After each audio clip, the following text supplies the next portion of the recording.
నాగేశ్వర గారి ఎవడే సుబ్రహ్మణ్యం తర్వాత మహానటి 2 సినిమాలు చూశాను. మహానటి మాత్రం నాకు విపరీతంగా నచ్చిన సినిమా. నాయి గారు కాల్ చేసి రమ్మన్నారు, వెళ్ళాను. వెళ్ళిన తర్వాత సందర్భం చెప్పడానికి ముందు నాకు కథా గమనాన్ని కాసేపు మాట్లాడి చెప్పిన తర్వాత వివరంగా చూపించారు, కొన్ని దృశ్యాలు చూపించారు.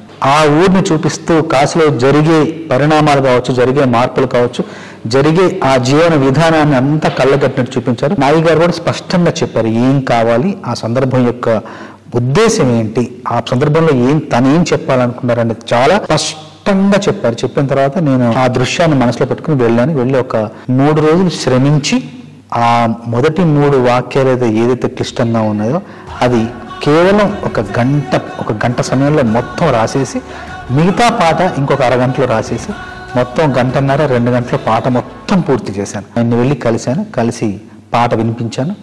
ఒక్క మాట కూడా ఆయన సవరణ లేకుండా, కరెక్షన్ లేకుండా పాట మొత్తం బిగిన చాలా బాగుందని చెప్పారు. పల్లవి రాసిన తర్వాత చరణాల్లో అవతార స్పృహ, అవతార స్పర్శ కొంచెంగా ఇస్తూ కలియుగానికి కలి యొక్క అవతారం ఎలా అయితే జనించిందో అక్కడికి వేగంగా రావాలనే ఉద్దేశంతో ముందు మాటలు మీనమై